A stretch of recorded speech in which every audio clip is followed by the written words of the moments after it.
Bismillahirrahmanirrahim. Assalamualaikum warahmatullahi wabarakatuh.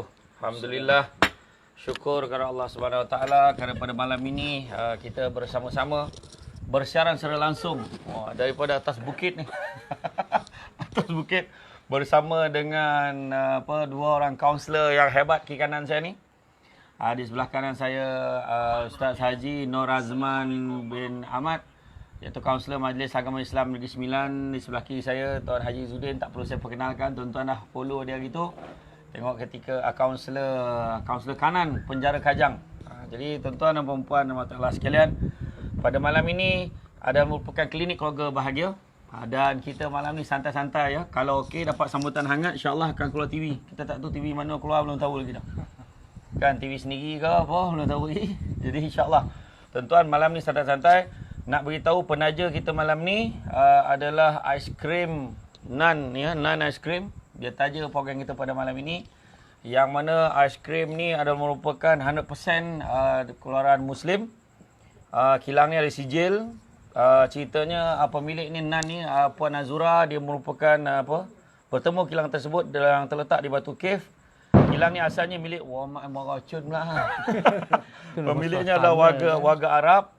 Oleh kerana beliau ingin pulang ke negara asal, jadi pemilik sekarang membeli dan meneruskan operasi dan produk aiskrim ini. Dan kalau makan aiskrim ni, sememangnya bagi yang pernah ke Mekah atau ke Turki dan makan aiskrim di sana, rasanya sama, boleh mengembalikan nostalgia kita sebab makan aiskrim lepas tawaf atau selepas menunaikan umrah. Jadi tahun ni tak ada umrah, tak ada payah tawaf. Jadi hari ni kita dapat aiskrim ni. Terima kasih banyak kepada Puan Azura dan suami daripada Nans yang merupakan daripada kilang Haji Aiskrim. Jadi kalau siapa yang nak order, bolehlah order. Jadi nanti Puan Azura akan bagi komen lah. Saya akan maklumkan masa ke semasa. Baiklah hadirin hadirat yang dikasihi sekalian. Di sebelah kanan saya Ustaz Haji Nur Azman bin Ahmad.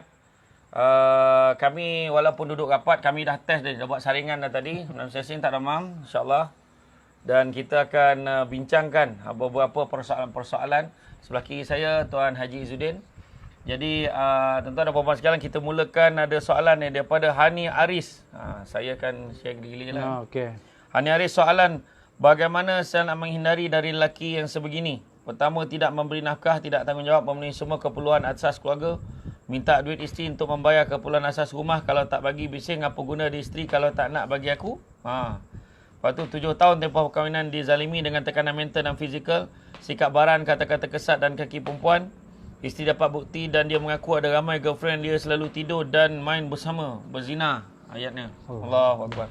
Terlalu memihak dan memenangkan hati girlfriend daripada isterinya. Isteri menanggung sakit kelamin yang harus dioperate kerana suami selalu bertukar pasangan. Allahu Akbar. Asyad ni, dihina dan diaibkan dengan girlfriend dia.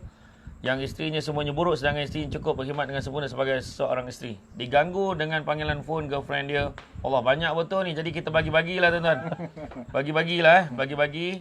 Jadi tuan-tuan pun boleh baca. Jadi mungkin Ustaz Nur Azman boleh ulas sikitlah. Kita kan.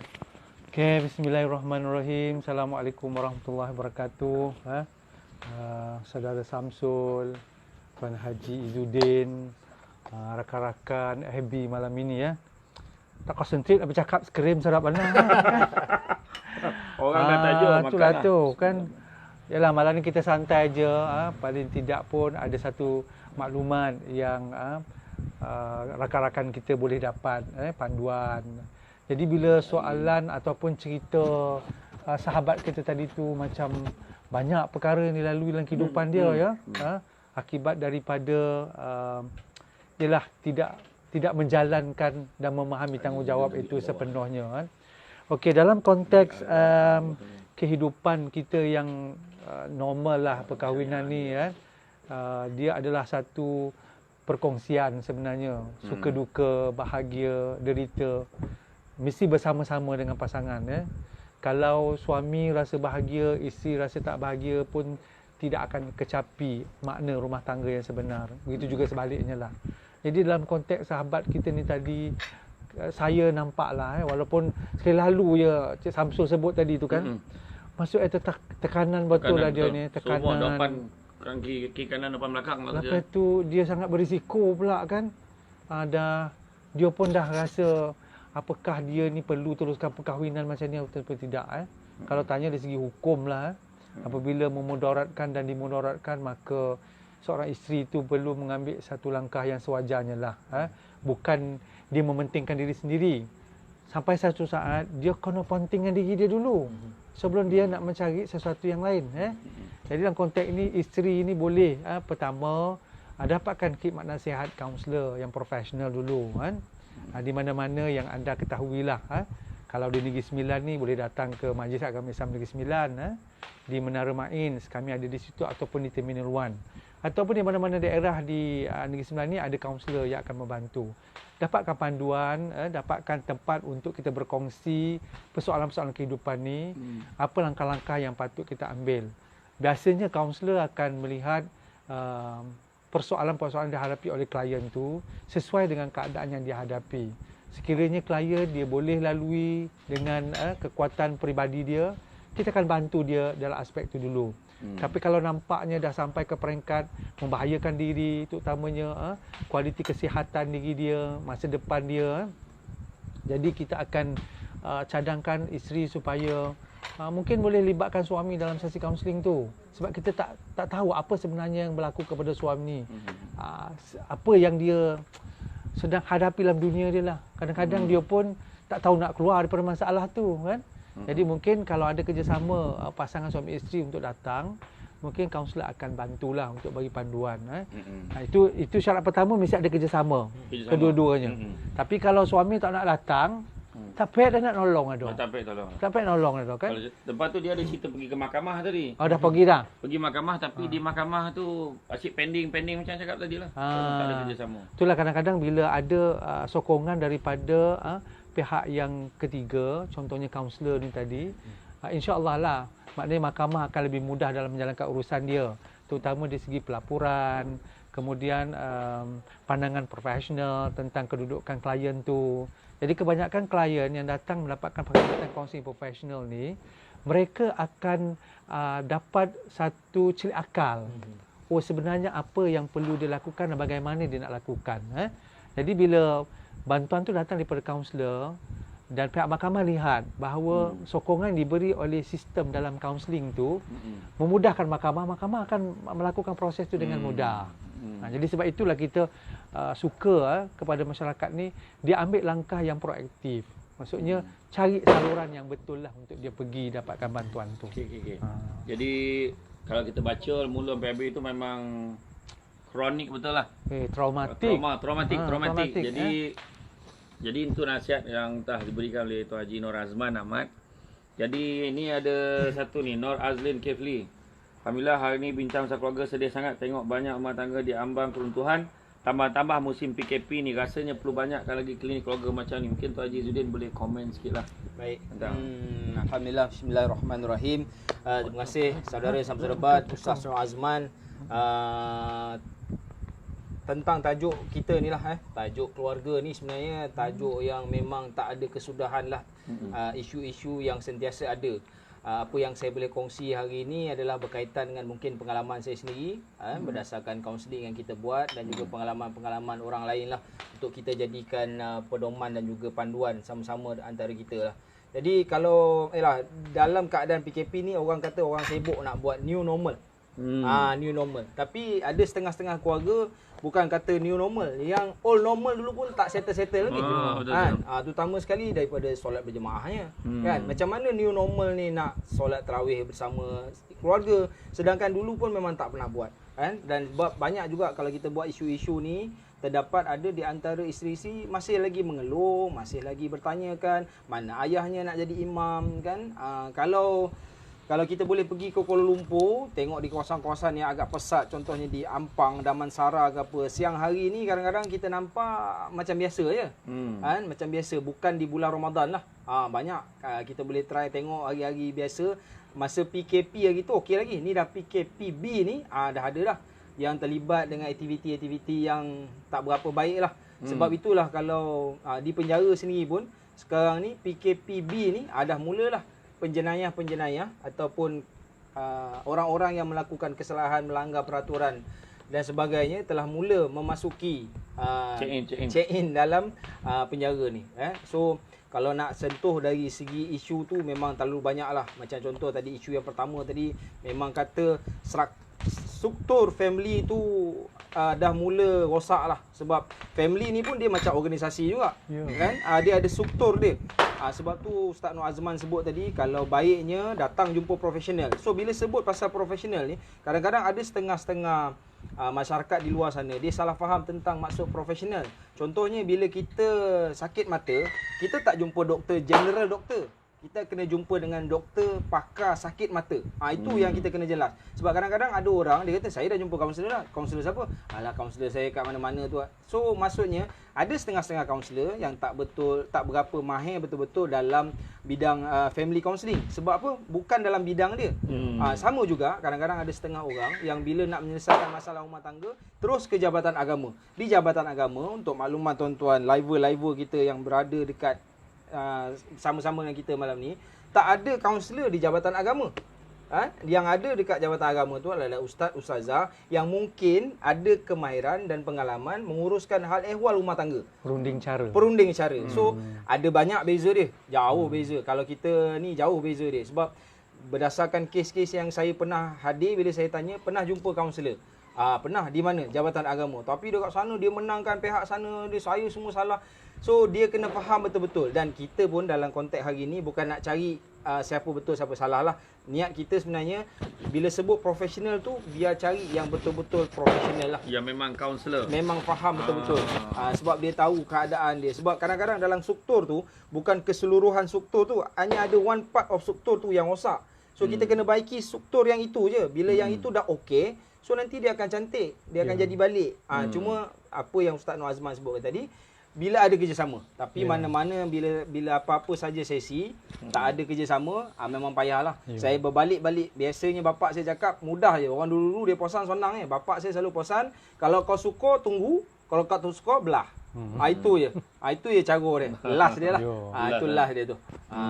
Tapi saya nak tambah sikit lah. Tambah. Okay. Maklumat macam Tuan Haji Izzuddin cakap tadi tu kan. Di Jabatan Agama tak semua kaunselor, mereka kaunselor. Ada yang kaunselor. Ada yang kaunselor. Ada yang kaunselor berdaftar tapi tak ramai. Sebab tu kita pun harap rakan-rakan di institusi Jabatan Agama mereka ambil inisiatif, maksudnya boleh buat sesi tu, lepas tu dapatkan pandangan daripada kaunselor yang profesional tu. Bekerjasama kan, supaya ada link lah dua pihak. Jadi dua-duanya akan saling bantu-membantu untuk membantu klien-klien yang menghadapi isu tadi tu. Okey, lepas tu kita juga tadi ada Azian ni, Puan Azian ni semalam baru saja dilanda musibah. Suaminya telah pun kembali ke rahmatullah pada jam 4 pagi semalam. Jadi bayanglah berapa hari nak raya katanya. Kawan saya tu. Yalah tu semalam saya pun sedih lah semalam kan. Kita doakan je lah kan. Doa yang baik-baik, mudah-mudahan Puan Azian tabah menjaga 4 orang anak yang kecil-kecil tu lah. Jadi mudah-mudahan kuat semangat kan, ada hikmah mudah-mudahan di sebaliknya tu. Jadi doalah banyak-banyak. Jadi tuan-tuan dan puan-puan sekalian, dalam tempoh kita live ni tuan-tuan, ni bukan more tuan-tuan, orang dah sponsor untuk makan aiskrim sedap tuan-tuan. More kau jak lai, more kau jak lai. Ui, lawa tuan-tuan, moratun. Moratun ni tak pernah jadi ni lah, cantik betul. Baik dengan live. Alamak, kalau dia tak main kat belakang tu nampak lawa sikit kan. Macam KLCC kan. Okey. Jadi tuan-tuan kalau ada soalan-soalan yang tuan-tuan nak tanya, boleh tanya tuan-tuan. Macam mana nak uraikan? Kejap. Tuan-tuan dengar tak sambil-sambil meletup ni?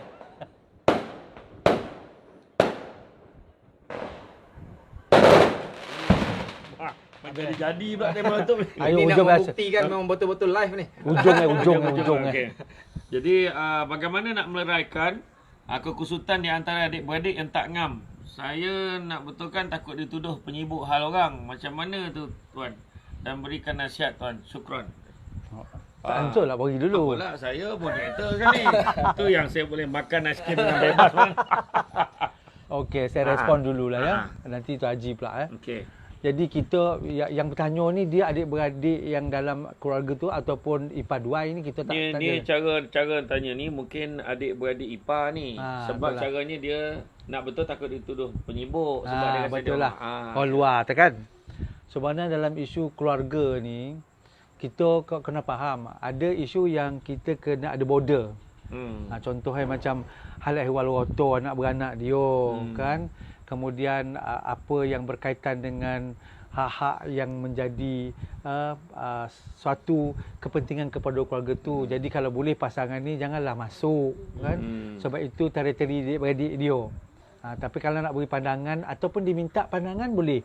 Tapi kalau orang tak minta, ekor heboh tu penyibuk nama orang. Tu yang bongih orang kadang tu kan. So kita kena tahu limit kita bila kita nak campur tangan dalam hal keluarga. Jadi dalam konteks macam ni, mungkin puan ni tadi kan, dia boleh melalui suami dia dululah untuk dia memahami konteks adik-beradik tu kan. Jangan keterlaluan memberikan nasihat. Sebab kadang-kadang dia boleh menjadi konflik pula pasangan suami isteri tu. Tak pasal-pasal dia nak bergaduh. Kan? Tapi mungkin juga Ustaz pada peringkat awal, first step dia tanya suami dulu. Maksudnya apa cerita abang? Kaji dulu. Okey, macam tu fahamkan dulu apa isu dulu. Ya betul. Jadi mungkin apa itu barulah bagi pandangan. Jangan bagi keputusan. Jangan bagi keputusan. Bagi alternatif. Bungku lawak ni teh. Orang nak bagi tanah tak ambil teh. Betul. Dah bergaduh jadi. Betul. Kalau saya lah bang, tu ayat tu sedap tu. Kalau saya lah jadi abang, Dah lama dah. dah lama dah saya buat macam ni. Abang ni biar je. Betul lah tu. Abang dah lah nak sulung dia tu. Contoh akan ditambah-tambah sodap betul tuan. Haji kau nak tambah sikit? Baik, kalau nak sentuh dari segi isu, biasanya saudara Samsul Debat pun ada sebut biasanya kadang-kadang bahagia ni letak kat mana kan. Selalu tu saya pun selalu dengar kan, dan jawapan ni kebanyakan bahagia letak kat hati. Tapi kena tanya hati siapa? Kalau hati orang lain tak boleh. Sebab bahagia tu kena letak kat hati kita. Dan pada pandangan saya sebenarnya bahagia ni letak di mana-mana, tapi yang kita punya. Sebab kalau mata kita tengok okey lah.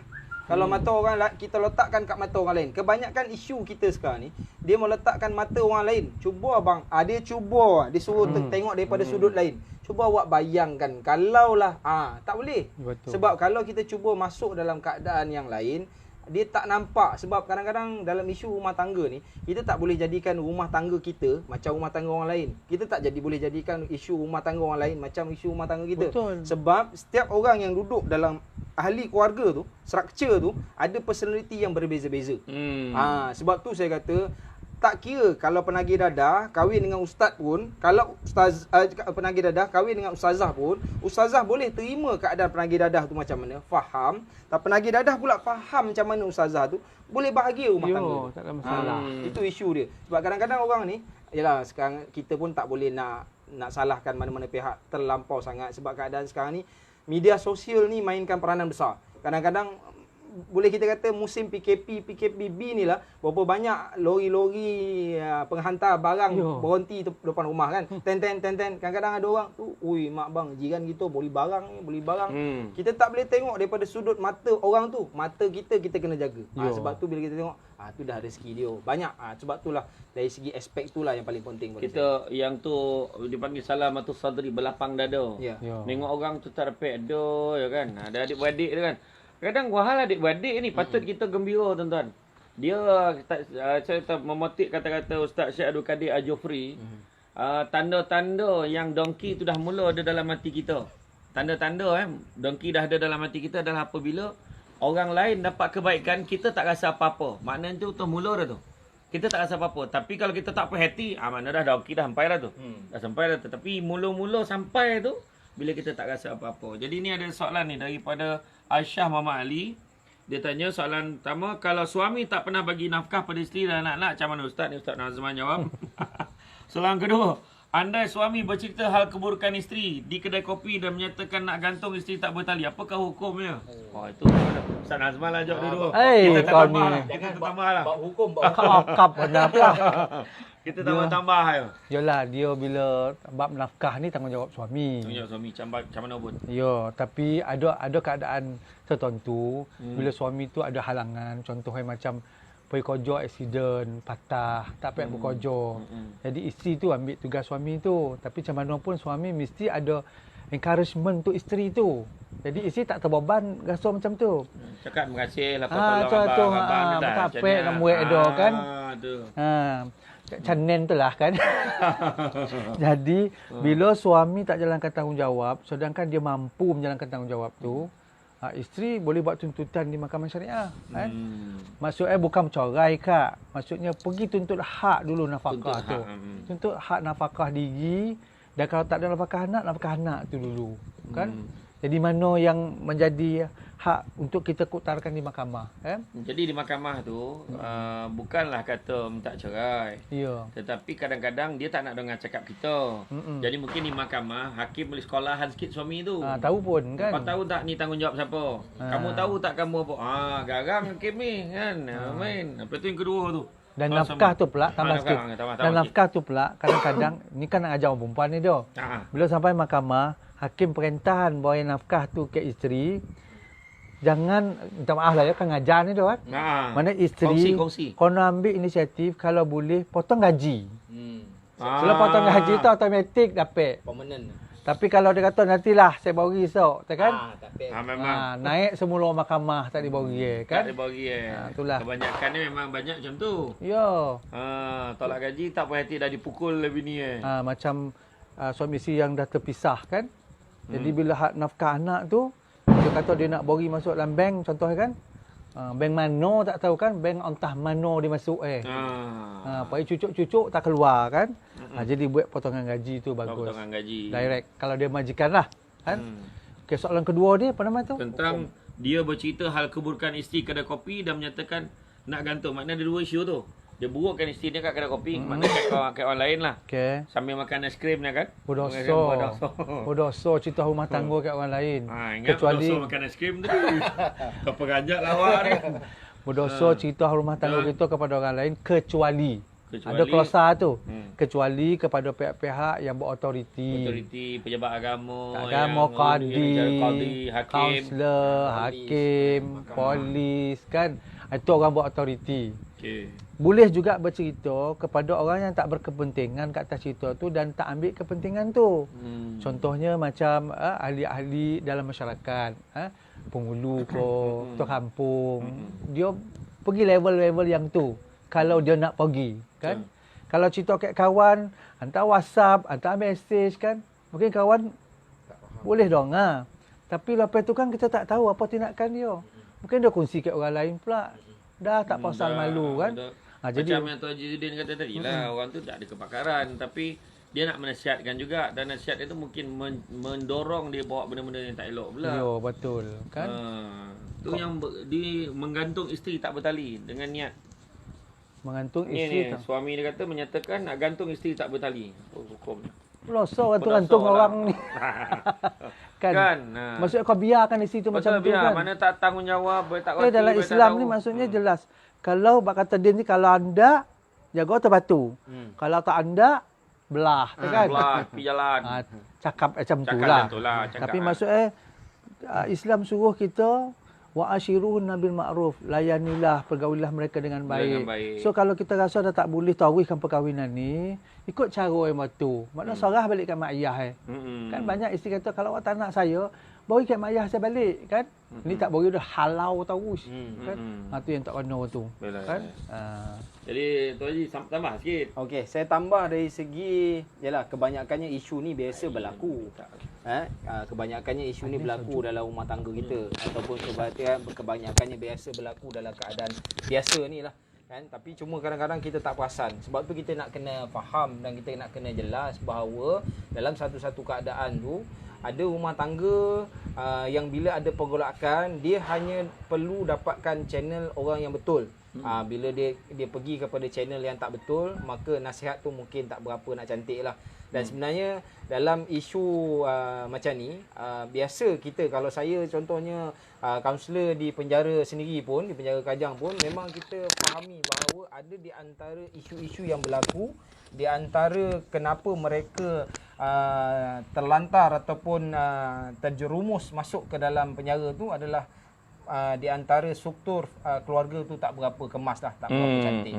Sebab tu biar dapatkan maklumat. Kadang-kadang ada orang dia sekadar nak bercerita, bukan nak minta kita selesaikan masalah pun. Dia nak bercerita. Bila dia dapat meluahkan tu dia rasa lega. So kita kena faham, dan kita pula jangan tu yang saya sebut tadi, kebanyakan ni kita cuba.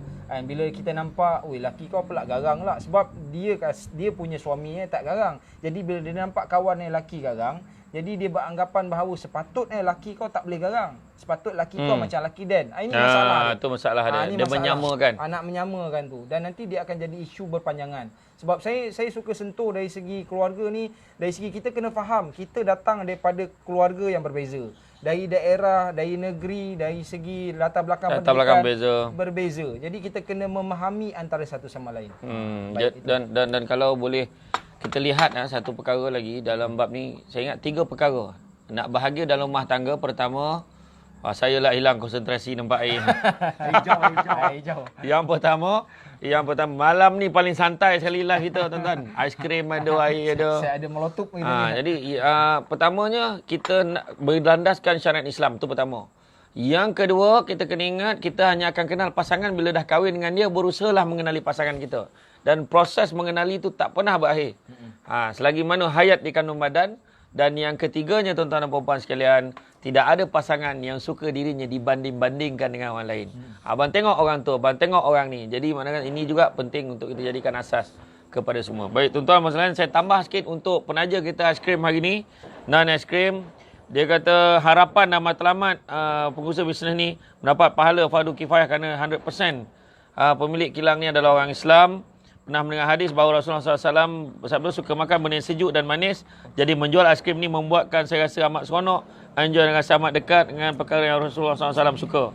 Saya memang mengimpikan bahasa saudara-saudara dikurniakan oleh Allah rezeki yang luas dan banyak dapat menaja belanja anak-anak yatim makan aiskrim. Jadi pada siapa yang berniat nak bersedekah, niat nak menggembirakan hati anak yatim, mereka boleh juga hantar ke rumah-rumah yang nak disumbangkan tu. Mudah-mudahan beroleh berkat dan pandangan rahmat Allah Ta'ala dengan niat dan usaha ini walaupun kecil, tetapi mudah-mudahan dapat menggembirakan hamba Allah yang lain dan pastinya Allah akan membalas dengan kebaikan yang lebih lagi. Jadi kepada Puan Zura dan suami dan juga grup dia, bolehlah komen, tambah komen kat situ untuk iklankan. Tuan-tuan dan puan-puan sekalian, kita berbalik semula kepada isu tadi. Ada lagi soalan baru tadi saya tengok. Mana pula apa ya tadi? Cuba tengok tu Haji. Macam mana kalau isteri, bagaimana si isteri tak akan tertunggu suami yang dalam penjara? Apa yang patut dibuat oleh isteri? Tak tertunggu. Tak tertunggu. Konolah lama benar kan. Okey. Dari segi tak tertunggu kat penjara ni, maksudnya suami tu telah dihukum lah. Dia jatuhkan hukuman, ada tempoh hukuman dia.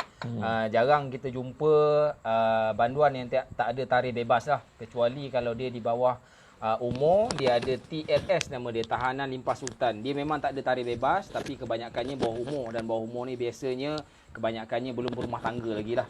Tapi kalau yang dah berumah tangga, usia 21 tahun dan ke atas, dan dia akan dikira banduan ataupun penghuni dewasa, dia akan ada tarikh bebas. So kita dah tahu dah tempoh berapa lama dia dipenjarakan. Kalau tak orang kata apa? Kalau tak boleh berterusan dalam keadaan macam tu. Sebab bila keadaan seorang dalam penjara, seorang lagi di luar, dan keadaan bila seorang dalam penjara, seorang di luar ni menyusahkan, Islam ada satu laluan. Isteri boleh tuntut fasakh. So boleh tuntut, tak ada masalah. Dan lepas tu tugas saya lah pula, bila saya duduk dengan banduan kat dalam, dia monung kan. Bila tanya kenapa, bini saya minta corai lah cik kan, poning kepala ni kan. So kita akan naturalkan. Kalau kita bagi dia macam mana Ustaz Azman sebut tadi, kita datangkan celik akal dia tu. So kalau dia berlapang dada, boleh menerima keadaan tu, dia lafazkanlah talak dalam keadaan yang lebih baik daripada benda tu berterusan. Sebab bila dalam keadaan tu nanti, bila proses mahkamah, banyak proses-proses lain yang akan dicungkil, akan dikorek. Jadi benda tu jadi tak baik dan tak cantik lah kan. Sebab itulah proses dia kalau boleh kita ambil dengan cara baik dan kita lepas pun dengan cara baik. Sebab supaya benda itu berlaku dengan keadaan yang baik. Sebab tidak ada jalan yang tak ada jalan keluar dia lah. So cuba dapatkan pandangan, insya-Allah kita akan nampak laluan dia macam mana. Ni satu Suami kita baik kita marah tapi baik tak tahu ya macam tak ada apa-apa berlaku. Macam mana tu Ustaz? Wet dek. Baik dek dia. Dia tahu kita bangis ni kan. Ha. Kita marah ni. Dia tak, dia baik Oh, buat kita marah. Dia baik orang perempuan tu marah. Lepas tu baik tak tahu lepas tu macam tak ada apa-apa berlaku. Rasa nak balik lah rasa. Tu. Dia sebenarnya rumah tangga ni tu pelangi-pelangi rumah tangga Pelangi rumah sebenarnya. tangga. Kan? Warna-warni Kadang merajuk-rajuk tu mau dipujuk-pujuk. Dia suami tak reti. Macam tu kan. Tengok Boom and Co tadi tu kan. Jadi konolah ada kemahiran tu pula. Mungkin tu cara suami nak bergurau. Tapi kalau bergurau tu nampak tak kono, suami kono peka lah pula. Mungkin kan cara nak gurau macam ni kan. Buat orang marah kan. Mungkin suami ni marah pandai, mujuk tak pandai. Itulah tu kan. Ada juga kan. Ilmu memujuk belum ada. Ilmu mujuk belum habis lagi. Kan. Tak tuntut dari memujuk Tak tu tuntut kan. dalam memujuk. Jadi sebenarnya dalam hubungan rumah tangga dia tuan-tuan sekalian, dia punca jadi macam ni satu perkara ya. Pada pandangan saya, kita kena kenal pasangan kita. Tu ayat dia tadi. Pasangan kita ni kadang dia mungkin copek marah tapi lambik soju. Ada yang copek marah, copek soju. Ada tu pula dia marah kan dia sendiri yang buat kesimpulan abang tadi marah bukan apa tu. Senang cerita. Ini dia marah, marah tak apa ditolan kan. Kojap marah kan. Jadi macam mana pun kita kena kenal pasangan kita. Tapi benda ni bukan kata suami ya, isteri pun ada. Suami sanyap, dia pun tak tahu apalah nasib dia tempat bini macam ni. Kan, dia lebih dari kaunselor lagi bini dia ni. Kan, macam-macam dibagi poin-poin kan.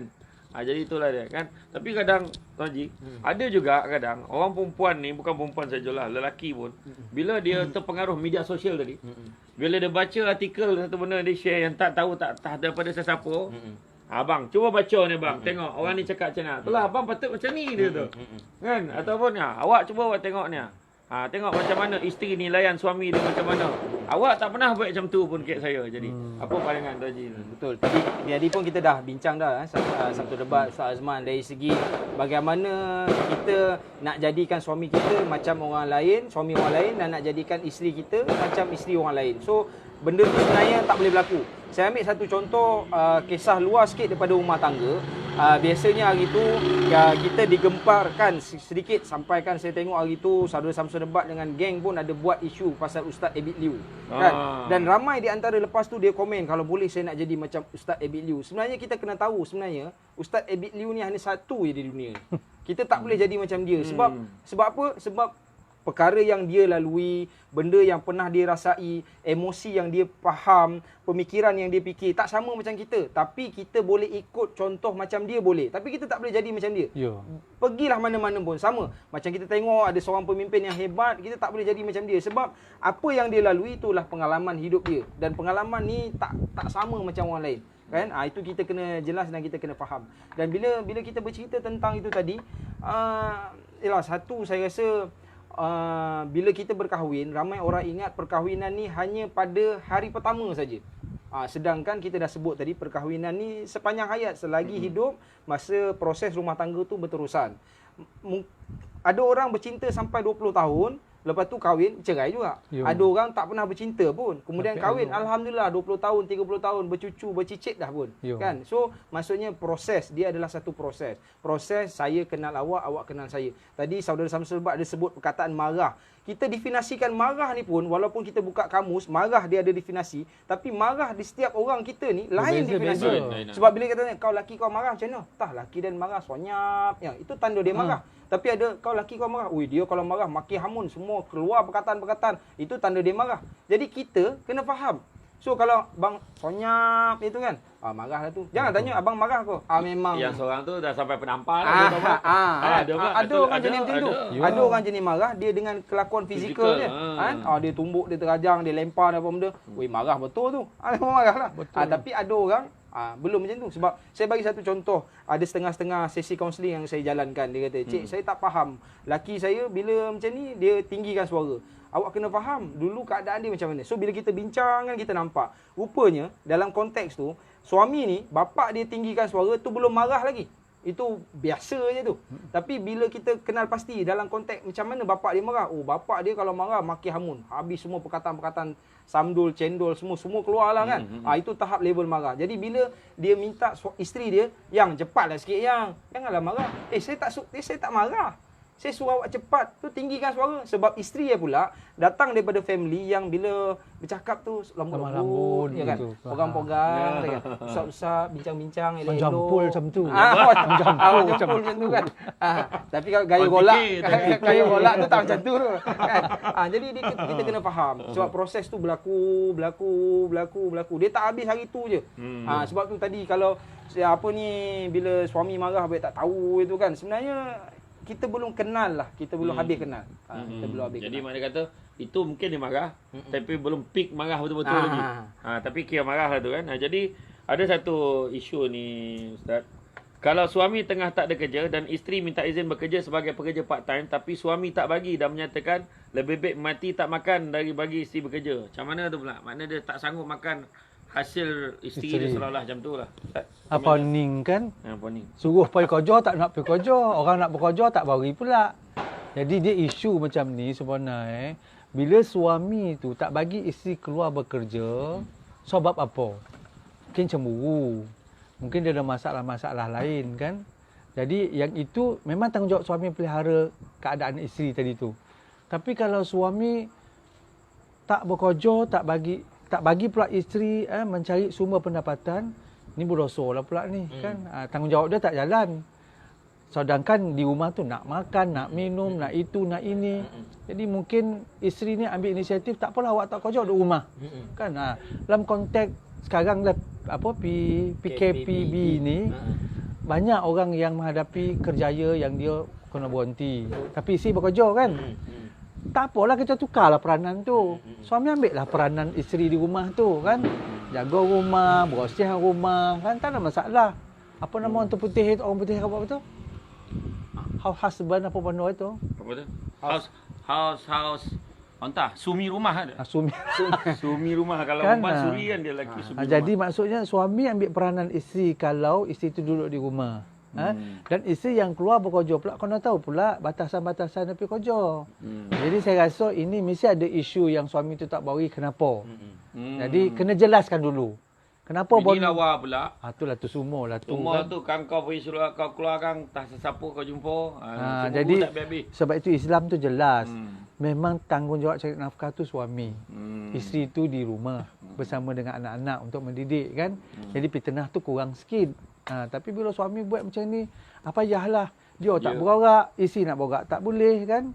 Jadi masalah yang ada akan bertimpa-timpa pula sudah. Isunya Puan Aisyah ni memang kalau kita baca, Puan Aisyah ni cakap suami tengah tak ada kerja, isteri minta izin bekerja, tapi suami tak bagi dan menyatakan ni dah adalah antara alasan-alasan yang suami bagi. Tetapi macam mana pun kita kena ingat sebagai seorang isteri, dia tetap tertakluk kepada keizinan suaminya. Betul. Kalau bila dia nak kerja. Jadi melainkan kita boleh yakinkan, pujuklah suami tu, bang, saya betul-betul nak tolong abang sebenarnya. Ataupun sekarang ni online banyak.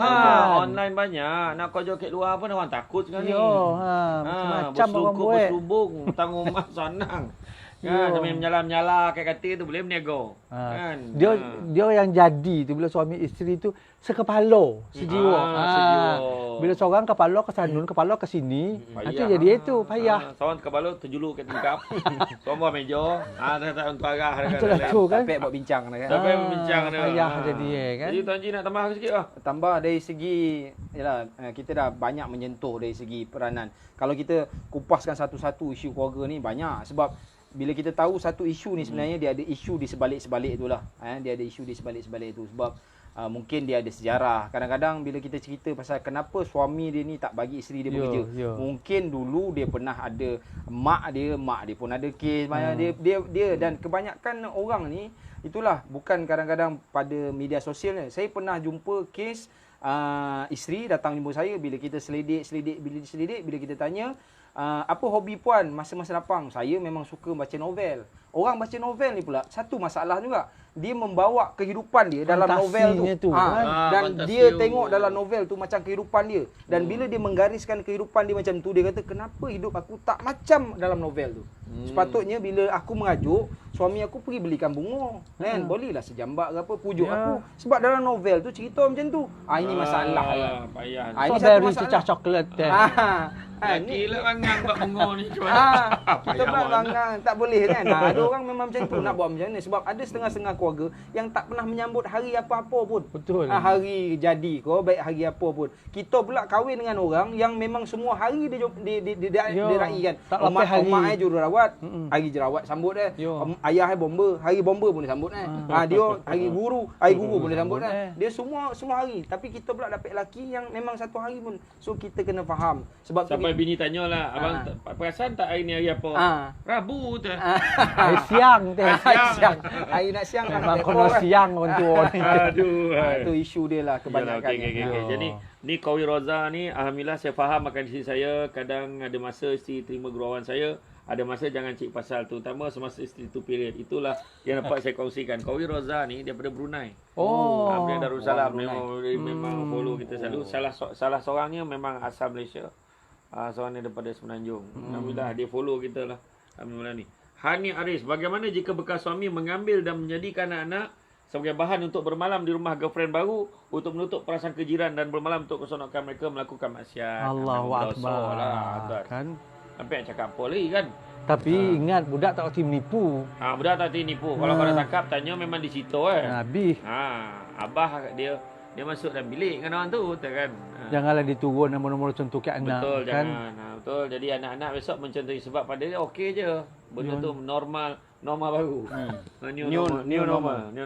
Kan? Tapi kesan yang kes tadi tu jangka masa panjang dia teruk lah. Sebab anak ni nanti kita takut nanti dia akan ni. Dalam kes-kes kalau saya di penjara lebih kurang macam tu lah. Kebanyakannya bila kita kenapa. Sebab Ustaz, saya nak kongsi sikit. Biasanya kadang-kadang orang salah faham. Dia kata, cik, saya kalau boleh biarlah macam mana pun, biar bergaduh macam mana pun, biar baling pinggan ke apa kat rumah, janji saya dengan suami tak bercerai. Kan? Dia tak nak bercerai. Dia kata cerai ni menyebabkan anak-anak besok rosak. Dan sebab apa? Bila saya tanya kenapa? Baca dah ada akhbar keluar dekat media sosial sebagainya. Bila ibu bapa bercerai ni, maksudnya anak teruklah kehidupan dia. Tapi dia tak berapa faham betul-betul sebab sebenarnya bila anak ni rosak sebenarnya bukan sebab kes perceraian. Sebenarnya kefungsian. Maksudnya peranan bapa tak mainkan peranan sebagai bapa, ibu tak mainkan peranan sebagai ibu. So sebab itulah di antara dan berlakunya punca-punca anak-anak keadaan ni rosak dan sebagainya. Bukannya kes bercerai tu. Sebab ada orang bercerai elok je anak menjadi je. Sebab apa? Bapak pun datang faham, bila bersedia anak mak bapak pun datang. Kan? Dia tak ada masalah. Tapi isu ni adalah sekarang kebanyakannya kita ni bila takut bercerai sebab pandangan masyarakat. Kita hidup ni sebab orang lain, bukan sebab diri kita. Kita hidup sebab orang lain. Saya bagi satu contoh. Di Kuala Lumpur contohnya, sekarang ni dalam keadaan ekonomi tak berapa cantik, dua-dua bekerja. Tapi dalam satu keadaan suami tak dapat kerja lagi. Sebab apa? Yalah sebab kelulusan suami mungkin tak sesuai dengan pekerjaan yang dia minta. Tapi yang dapat kerja dulu isteri. Tak apalah, tak ada masalah lah. Tapi suami pula, janganlah isteri pergi kerja, kita duduk melangut, duduk kat rumah tak buat apa-apa, kerja. So kita bantulah. So at least isteri bekerja, anak tak perlu hantar pengasuh. So dah jimat dah dekat situ. Suami yang uruskan rumah tangga, suami yang hantar anak pergi sekolah. Kan ada peranan masing-masing. Tapi akan adalah orang bercakap, apalah awak pula yang ni, Mr. Papa lah orang kata, Mr. Mama lah apa benda kan. Tapi biarlah itu keluarga dia. Asalkan dia bahagia, asalkan dia tak minta duit nak beli boreh dia daripada kita, itu settle lah tu maksudnya. Itu isu. Jadi sekali lagi, ada yang komplain tak nampak. Tak nampak. Nan aiskrim. Ya penajuk kita hari ni. Jadi terima kasih banyak. Alhamdulillah. Saya dah rasa dah sedap tuan-tuan. Sedap. Jangan tak rasa. Kan sedap. Ame-ame. Sedap ame-ame. Kan sedap betul. Kan? Jadi kita sambung ya. Ada isteri yang bekerja tapi tak mau kongsi pendapatan untuk bantu suami.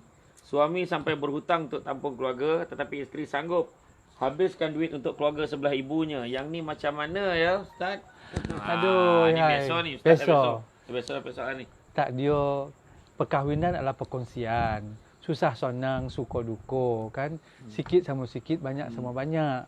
Tapi bila suami dapat bonus senyap, dia tak bercakap kan. PM dah bercakap dalam TV tu.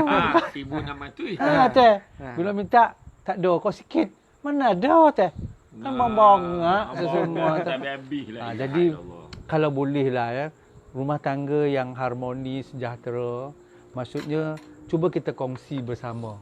Kan? Maksudnya kalau sekiranya isteri tu ada kemampuan dari segi harta, inilah tujuannya perkahwinan kita saling bantu-membantu. Kan? Dia bila ada saling tu senang. Bukan baling ya, saling.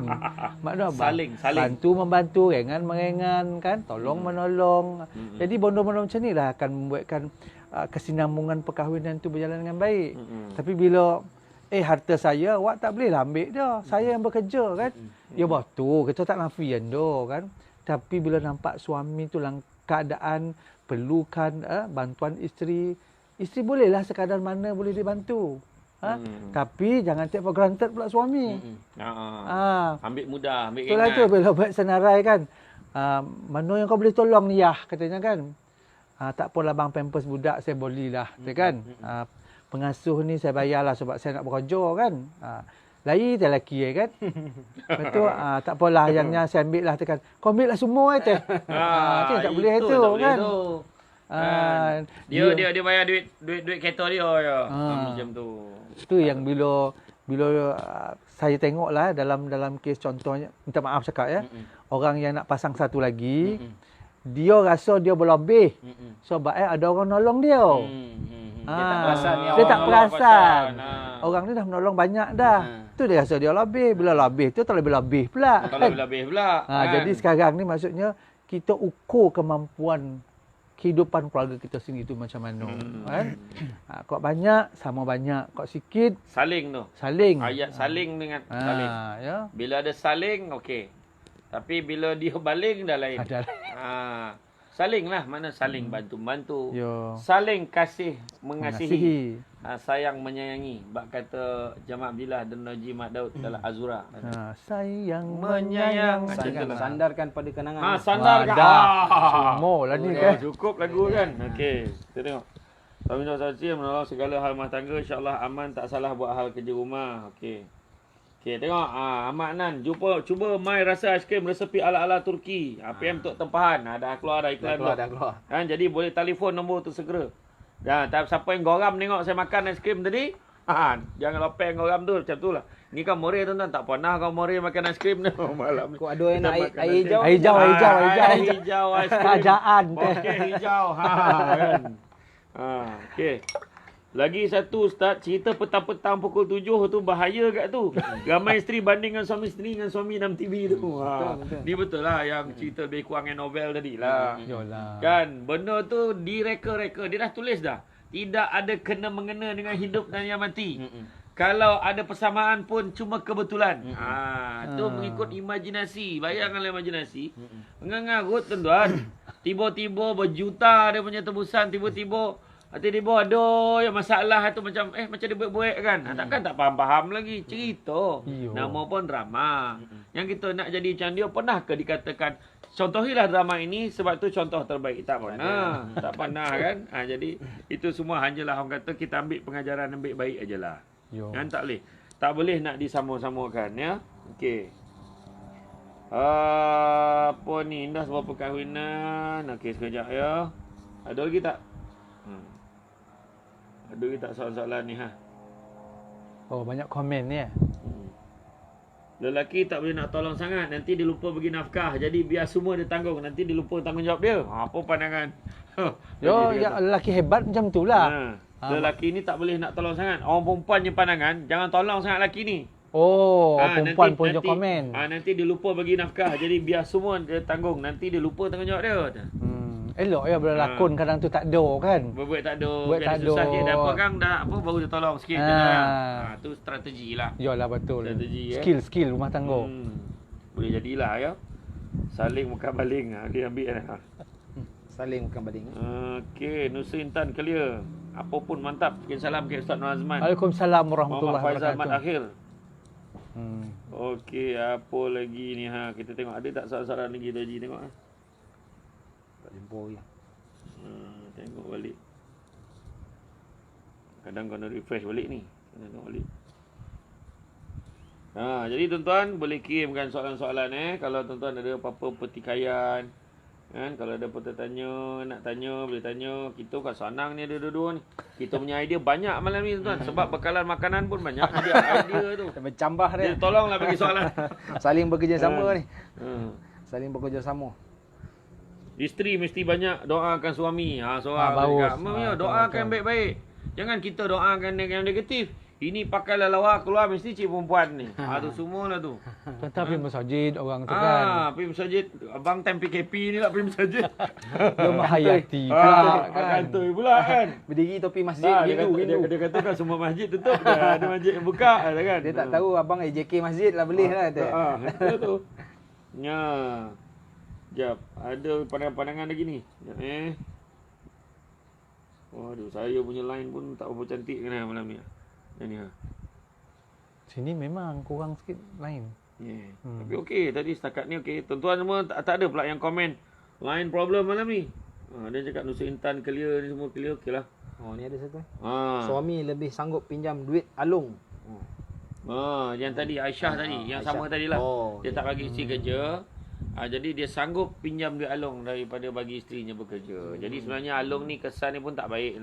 Kita seolah-olah meredakan sistem keuangan yang ada. Kan, sistem keuangan yang salah, yang mana interestnya, ribanya. Kan, jadi kadang-kadang kita kena ingatlah, janganlah sampai macam tu. Kalau kita ada alternatif yang lebih baik, yang lebih orang kata lebih suci, orang kata lebih diterima syariat, yang itulah yang patut kita dahulukan, ya. Kadang-kadang kita benar-benar ni bila emosi susahlah. Emosi dan ego. Tak boleh terima keadaan. Itu ada satu kisah tu. Suami tu tak boleh terima isteri naik pangkat dulu pada dia. Dia duduk badan beruniform lah. Badan beruniform, pihak berkuasa lah. Saya tak nak sebut lah dia polis ke askar ke apa, saya tak nak cerita. Tapi sampai suami dia kata, kalau kau keluar masa isteri dia dah naik pangkat tu, kau keluar daripada pintu tu, jatuh talak ada kan. Cer tu. Dia kata macam tu. Allahu Akbar. Jadi terpaksalah keluar ikut tingkap. Kuat atap. Salah rumah tingkat 10 taklah. Macam mana keluar ikut tingkap tu? Kacau, minta tolong bomba kan. Jadi tuan-tuan dan puan sekalian, okey, tu ada soalan nampak dah mula masuk tu. Banyak soalan Ustaz tapi takut nanti orang lain baca. Cakap saya nak buruk bukan suami pula, sedangkan saya pun tak sempurna Ustaz. Macam ni saya lupa nak pesan. Tu sebab kita boleh tulis, saya nak tanya, ada kawan saya tanya. Macam tu Jadi cara kan? Okey. Soalan ada nak tanya tapi rasa public sangat pula. Okeylah, tak apalah tuan-tuan. Tepi tu. Jadi insya-Allah tuan-tuan kita ada masa lebih kurang, kita ada dalam 15 minit lagi. 15 minit lagi. Jadi kalau tuan-tuan ada soalan boleh tanya sekarang atau nanti walaupun dah berakhir, sesi ni dah berakhir, tuan-tuan dan puan-puan masih lagi boleh mengemukakan soalan dekat ruangan ini sebab kita akan boleh ulang siaran ni, tengok balik semula banyak kali boleh tengok dan boleh letakkan bahagian komen insya-Allah. Tuan Haji Zudin dan Ustaz Nur Azman kalau bila-bila dia lalu dia baca dia boleh jawab, dia akan jawabkanlah. Ya. Ni dulu saya banyak tolong suami tapi dia curang belakang saya. Sekarang semua tanggungjawab dia tanggung. Suruh dia susah dia saya takkan bantu. Susah dia saya takkan bantu sebab dia dah mula lupa diri. Nampak cara baca tu nampak siapa lebih muda lah. Sebab orang-orang dia tak berpandai tu short form tu kan. Sebaik saya tak baca. Susuh tu tadi. Susuh tu cakap susuh tu susah. Salah. Jadi makna kata sebenarnya macam nilah kepada Puan Nina Manja. Sebenarnya dia bukan semua keadaan. Manusia memang buat silap. Jadi makna kata mungkin berbincang secara baik tetapi bukan dengan menghukum berterusan, tapi jangka panjang tak baik juga untuk keluarga. Sebenarnya kan. Dia cenya suami pun kau nak ambil satu langkah proaktif. Sebab bila kita dapat isteri yang baik, isteri yang solehah, macam ramai yang sebut tadi kan. Patut itu dihargai dan rasa ni hadiah Tuhan kat dia. Betul, anugerah Allah SWT tidak ternilai harganya macam tu. Dipelihara, dijaga dengan baik kan. Tapi bila take for granted macam tu, orang dah menolong, melepaskan apa? binatang tersapit. Bongih lah orang tu kan. Ada badar lah tangkuk kan ni kan. Rasa tak dihargai kan. Ya kan. Jadi mesti ada rasa bahawa apa yang kita ada sekarang ni bukan kita semata-mata. Ada pengorbanan, ada sumbangan orang lain kepada kita. Okey, lepas tu ni Ustaz, kalau pasangan suami isteri tinggal sebumbung tapi dah 20 tahun tak bercakap. Macam mana tu Ustaz? Tak ada masalah kalau tak nak bercakap. Nyanyilah. Kan? Nyanyi. Yang pentingnya orang yang duduk dalam rumah tu. Kalau itu cara yang boleh mengamankan dia orang, itulah cara Orang bisu kahwin dengan orang bisu. kan? Sonyap. Elok beranak ada kan. Elok je. Tu. Tapi jangan lama mana dah 20 tahun takut yang memang nak bercakap dah tak boleh kan. Tak berhenti bercakap dah sudah kan. Macam mana nak cakap ni kan kacau kan. Ada satu lagi dah ada komen dah pasangan tu bisu tu. Ya. Ustaz, bekas suami pinjam duit isteri semasa masih bersama. Namun dia sendiri mengatakan akan membayar hutang tersebut, namun sehingga kini tak pernah dibayar. Walaupun sesen pun, dia telah pun berkeluarga baru, namun bekas isteri masih belum berkeluarga. Perlu keredha Ustaz sebab hutang tu berpuluh ribu lah. Berpuluh ribu loan, namun dah habis dibayar oleh bekas isteri kerana tak mahu dibebani masalah kemudian hari. Kan orang kata apa? Kalau tengah bahagia jangan berjanji. Tengah gembira jangan berjanji. Abang nak buat itu, nak buat ini, tengah gembira. Tapi tengah bangi, tengah banci, keluar semua itu. Betul. Jadi saya biasa juga cakap dengan klien saya, kita ni bukan berkira dengan pasangan tu. Tapi bab-bab macam ni kan, hari ni kalau kau bawa pergi mahkamah kau, ke pihak berkuasa kau, apa bukti yang hitam putih Yalah kita laki bini takkan nak kita dengan Allah Ta'ala insya-Allah yang risau tu tak risau. Tapi atas dunia ni memang nak hitam putih. Itulah. Tapi logik laki bini nak bagi duit RM20 assign dulu barang ni takkan nak macam tu pula kan. Bukti penerimaan kan. Tu. Takkanlah sampai tahap macam tu. Betul. Cuma bila orang tu berhutang, ingat tuan-tuan dan puan-puan, hutang ni menggantungkan amal. Maksudnya tak ke mana pun yang amal kita selagi hutang tak selesai. Betul. Bahkan dalam satu hadis sebut kalau orang tu berhutang sengaja tak nak bayar hutang, bayanganlah kalau dia dihidupkan oleh Allah Ta'ala, dia mati, hidup, dia mati syahid. Dia hidup, dia berapa orang, dia mati syahid lagi. Hidup, mati syahid lagi. 3 kali hidup, mati syahid, tetap tak masuk syurga disebabkan hutang tadi. Jangan main-main kan. Tapi dalam isu ni tadi, banyak kalau kaki tangan kerajaan tu, terutama sekali isteri yang bekerja kaki tangan kerajaan, suami dia ni swasta. Dan sebab biasanya nak pinjam ni, isteri yang lebih sonang nak pinjam. Betul. Tapi bila berlaku perceraian, hutang tu ataupun pinjaman tu atas nama isteri. Isteri kena tanggung. Tak boleh nak buat apa, macam mana pusing tang mana pun. Tak nama dia. Mana saya tahu apa benda. Sebab saya ada satu kes ni dulu sampai isteri jatuh muflis. Dah diistirahkan muflis. So, yalah bahagian dia lah. Tapi saya kata part yang muflis tu bahagian. Tapi part bahagia tak. Dia akan dapat berterusan insya-Allah. Sebab bukannya sebabkan dia muflis, Allah menidakkan kebahagiaan di dunia dan akhirat. Dia boleh dapat lagi. Mungkin manalah tahu disebabkan benda peristiwa tu, dapatlah jodoh yang lebih baik pula kan. Dapatlah jodoh yang lebih kaya pula pun tu, boleh settle dalam pula hutang tu. Kita tak tahu. Itu rezeki masing-masing. Tapi memang peristiwa ni saya pun ada seorang sahabat saya lah yang saya kenal. Dia polik kes dia tu. Saya tak sebut nama lah kan. Kita ambil kes ni. Boleh jadi sesiapa saja. Pengajaran. Dia kahwin, kemudian dia buat loan, kemudian dia buat lagi loan, tak nama dia lah tu. Nama dia, nama isterinya. Kononnya suami nak berniaga. Yang bergaya, yang handal suami, konon suami dia. Dia buat loan, sampaikan buat loan berkali-kali, sampaikan hutang tinggi, boli apa pun semua nama isteri. Dan kemudian suami tu kahwin satu lagi. Suami kahwin satu lagi, sudah macam isteri kedua tu pula jadi macam isteri pertama. Bini nombor satu tu jarang balik. Lepas tu sampaikan duit tak reti, tak tanggungjawab, dan akhirnya dia bercerai. Dan bila bercerai ni cerita tadi. Betul. Loan tadi dia tanggung, dia apa semua keadaan dia. Jadi bila pergi mahkamah tahulah macam tak sebut tadilah. Dia kata mana saya tahu dia yang nak buat loan masa tu. Dia boleh cakap macam tu kan. Tak balik kan. Jadi mana kata kepada yang menanggung nasib yang sama seperti mana yang dikisahkan tadi, sabar banyak-banyak, ada hikmahnya. Sebab ingat, percaya rezeki Allah bagi, mudah-mudahan adalah hikmah di sebaliknya. Selain daripada tak semestinya kahwin satu lagi. Mungkin juga ada orang, mungkin kita ada rezeki-rezeki lain, tiba-tiba kita berniaga online berjaya, apa mana kita tahu kan. Jadi makna kata itulah, sabar banyak-banyak insya-Allah tuan-tuan dan puan-puan sekalian. Kemudian ada tadi dia kata Puan Azriah Azmi, kaunselor kita Kek Jolabu. Azriah. Azriah dia tanya macam mana, apa pandangan ustaz kata kalau khusus kahwin selepas kahwin dah. Itu pasca perkahwinan. Ada. Tak ilim selalu baik tu. Kita pun maknanya selalu buat, ada benar. buat kan. Sebenarnya bila lepas 5 tahun perkahwinan, kita kena refresh balik. Kan? Selalunya aku lupa lah dia. Kadang-kadang ialah view perkahwinan tu dah berubah. Sekarang pun pesen-pesen ni macam-macam.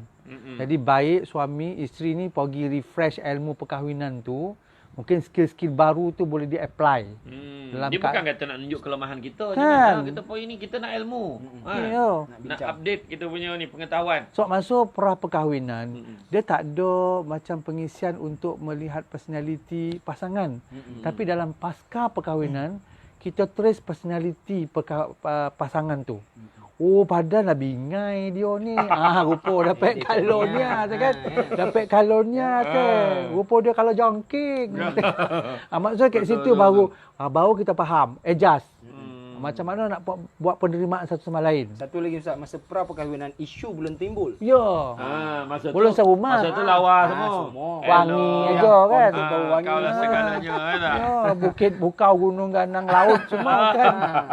Berenang sanggup sampai daripada Jemapuh sampai ke Kelumpur kan. Lepas kahwin nonggok tapakok. Tu yang kata tadi kan. Jadi mana kata khusus perkahwinan ni, saya ingat saya pernah attend saya ceramah di Masjid Bosi Putrajaya.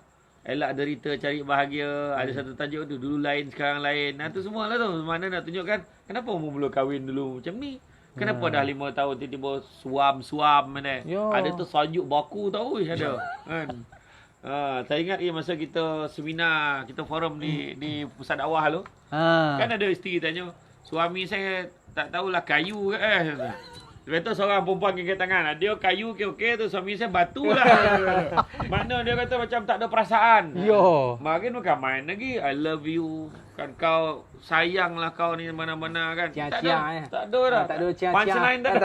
Tak ada punchline dah. Dah malih dah. Dah kahwin tu sudah lah. Makak-makak ada kan. Apa hukum anak curi duit ayah tapi duit tu diberi kepada maknya sebab ayah tak bagi duit belanja yang cukup pada mak. Contoh RM50 tu sebulan. Anak 4 orang masih sekolah. Bono ni macam kisah apa? Isteri apa? Amirul Mukminin dulu. Bukan Abu Sufyan ke? Yes. Yang Abu Sufyan kan? Abu Sufyan. Yang mana dia isterinya jumpa dengan Rasulullah. Dia kata macam mana suami aku kan? Aku nak bagi duit belanja. Jadi aku diam-diam aku ambil tanpa pengetahuan suami aku. Salah tak? Nabi kata ambil lah. Tapi ambil sekadaran keperluan. Jangan kau licin takau tu kau jual. Monong lagi kau nak pakai duit kan. Dengan kad ATM dia ambil kan. Kad ATM nombor pin habis dikeluar kan. Itu melampau lah tu kan. Okey. Jadi sebagai apa saya kata cukup setakat itu pada malam ini. Kita cuma buat penutup sikitlah.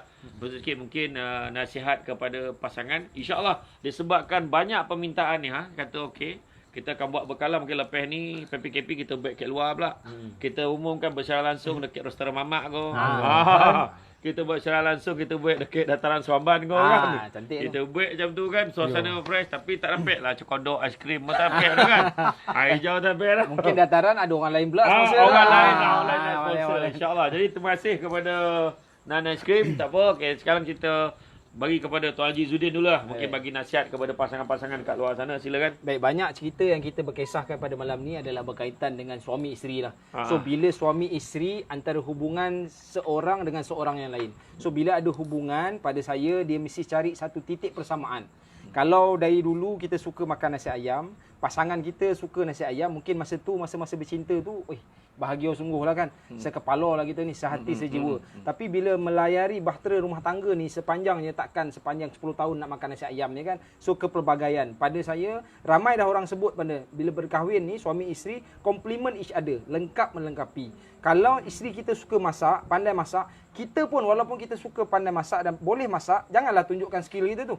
Kan kita ni pandai makan supaya dia saling melengkapi lah. Ya. So faham Pandai memahami. Sebab kebanyakan isteri pun kadang-kadang ada salah faham. Cik, bila dia datang, tuan, suami saya ni ada ego. Ego ni bukan pada lelaki saja sebenarnya. Nak kena faham ni. Ego ni dia bukan melekat pada jantina. Ego ni pada semua orang ada ego. So sebab tu kita kena faham. Sebab tu di antara ada setengah-setengah bila kita uruskan hal rumah tangga, bila saya tanya suami ni, biasanya kalau nasihat siapa yang dia boleh dengar?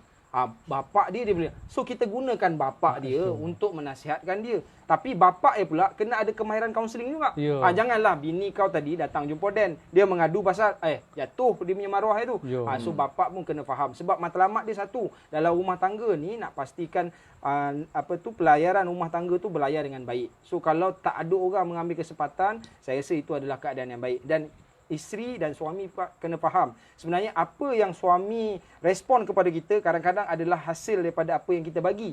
Kan, contohnya kadang-kadang saya ingat lagi Ustaz Nur Azmi kalau bercerita, Ustaz Nur Azmi bercerita, kalau kita suka kadang-kadang ialah kita pun kadang-kadang terkucil, kita punya duit tak cukup berapa kan. Kalau nak sampai tak cukup lah duit, kita nak pinjam isteri kita.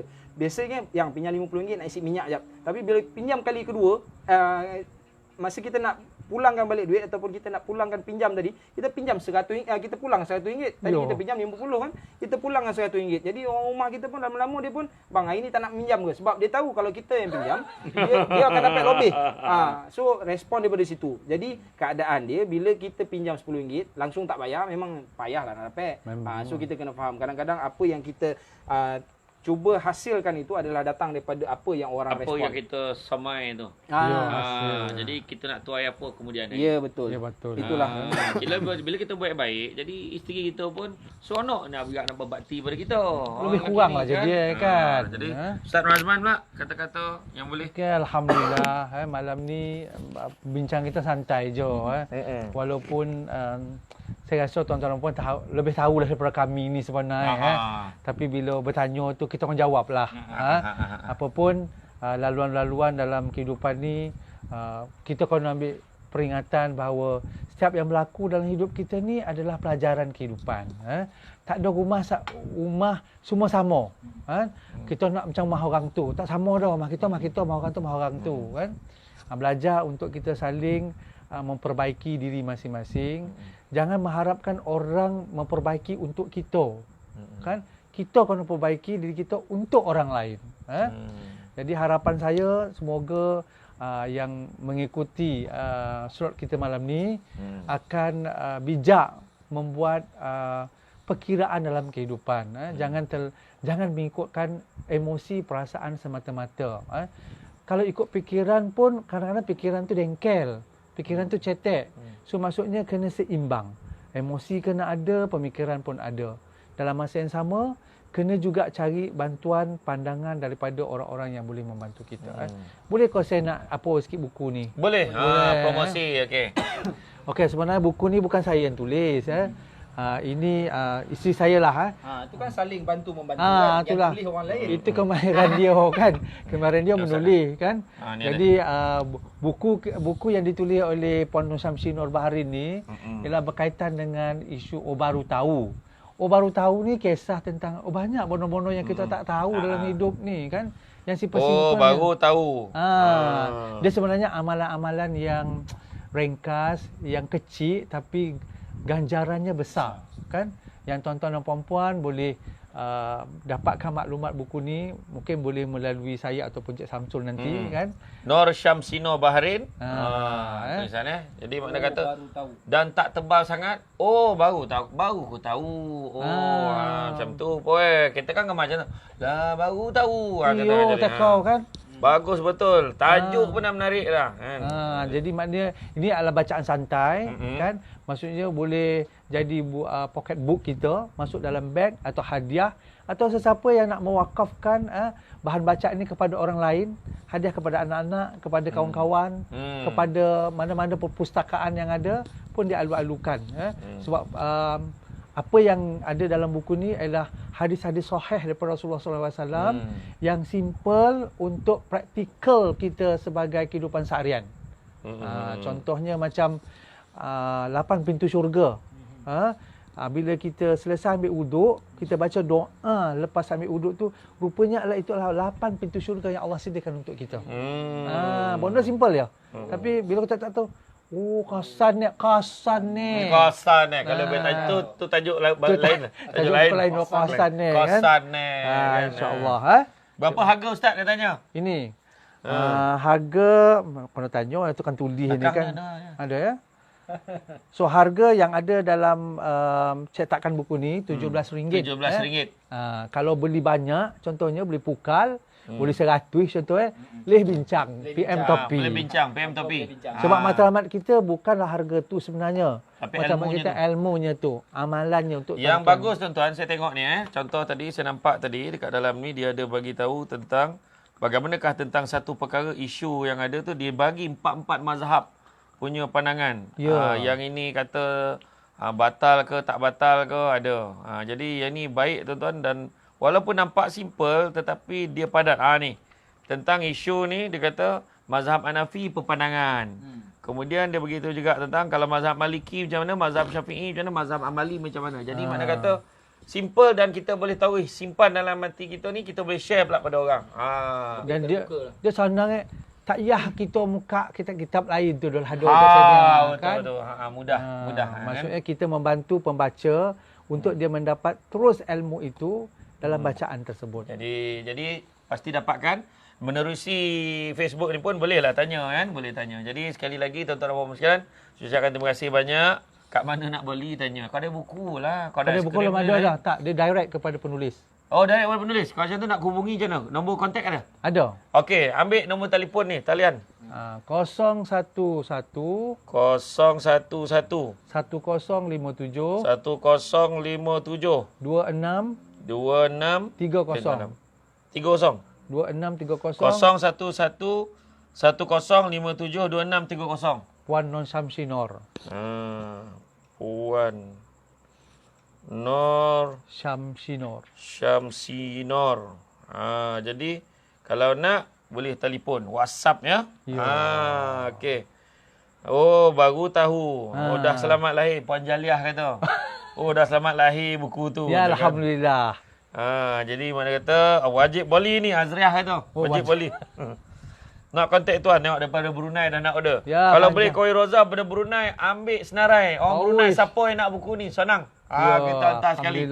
Kan ya. Jadi tuan-tuan dan puan-puan sekalian, terima kasih banyak. Sekali lagi saya ucapkan terima kasih kepada Cik Adnan dan Puan Azura di atas tajaan aiskrim pada malam ini. Alhamdulillah memang sadap, teringat makanan aiskrim kat Makkah dengan Madinah tu teringat. Jadi insya-Allah mudah-mudahan kita doakan mudah-mudahan perniagaan dipermudahkan, kata dimurahkan rezeki kan. Mudah-mudahan terus menyumbang kepada masyarakat. Jadi kita pun seronok tengok orang Islam yang berjaya tuan-tuan dan puan-puan sekalian. Jadi insya-Allah atas permintaan ramai kita akan kembali dalam klinik keluarga bahagia ni, insya-Allah kita buat kat tempat lain ke, kita akan bagi, kita mungkin paling tak sebulan sekali ke. Tetapi tuan-tuan lepas ni saya akan bagi tahu awal, tuan-tuan boleh tanya soalan awal-awal supaya senang kita susun tuan-tuan. Ni malam ni pengenalan, episod pengenalan. Ikut kluster. Yalah, kita nak dong agak tanya macam mana nak didik anak yang dongeng ke. Betul. Atau anak lagi pandai daripada ayah ke. Jadi mana kata kita boleh tanya isu-isu tu. Jadi tuan-tuan sekalian, itu saja. Terima kasih banyak kepada Ustaz Nur Azman, begitu juga Tuan Haji Zuddin. Saya pun berfikir-fikir ni last minute aja ni nak gabung dengan dua kaunselor ni. Rasa alhamdulillah, syukurlah. Seronok mana malam ni. InsyaAllah dalam kesempatan kita bertemu lagi. Sungguh yang baik itu datang dari Allah SWT. Kurang itu berpunca dari kelemahan kami sebagai manusia biasa. Sekian. Assalamualaikum warahmatullahi wabarakatuh. Alhamdulillah.